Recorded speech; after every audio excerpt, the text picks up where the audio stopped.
The sea was preparing for a glimpse of a moon. A mere glimpse of the moon was enough for the sea to launch a series of furious waves.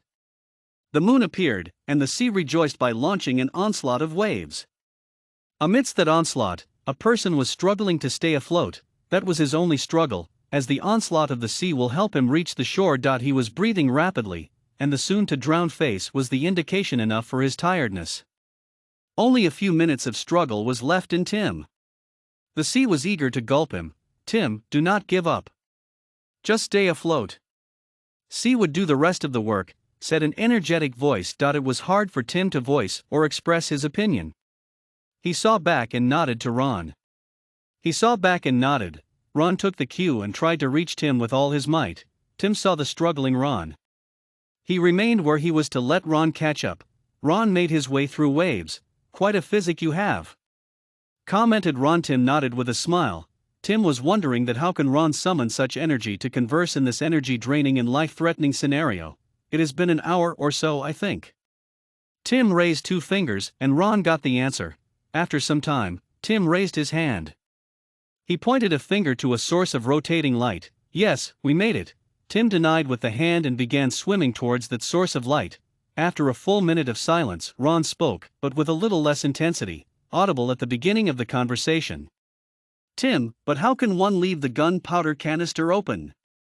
Tim stopped floating and tried to address the elephant in the room, or to say it in other words, the elephant in the sea. I was not. The onslaught of wave filled the mouth of Tim, and the salty and bitter taste of the water halted the conversation.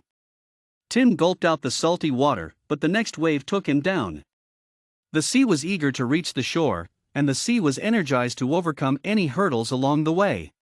Tim struggled to reach the surface, and let the oxygen find its way to his lungs. Ron tried to help Tim but to no success. Tim was below the surface for Ron to grab.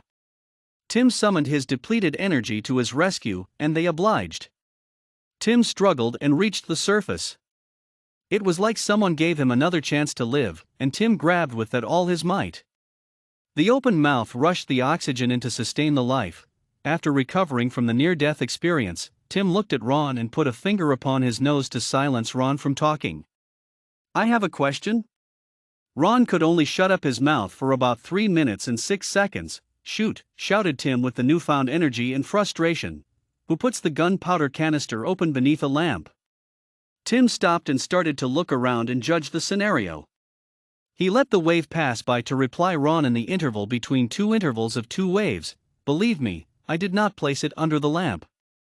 There might be another reason for the explosion in the ship.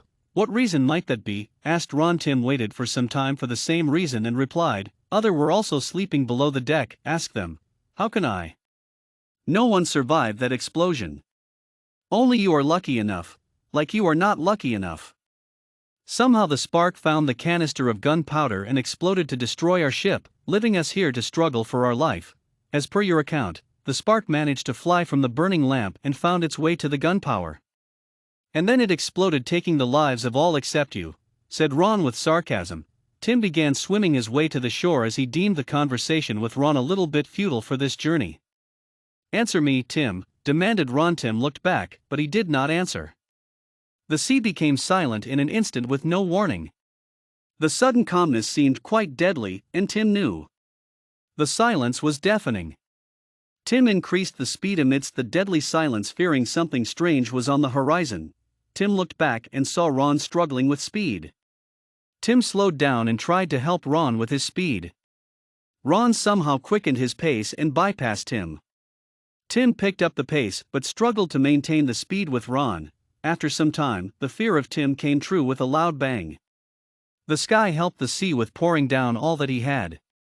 The rain and the new onslaught of the wave made it hard for Tim to stay afloat. Tim knew that the end was near.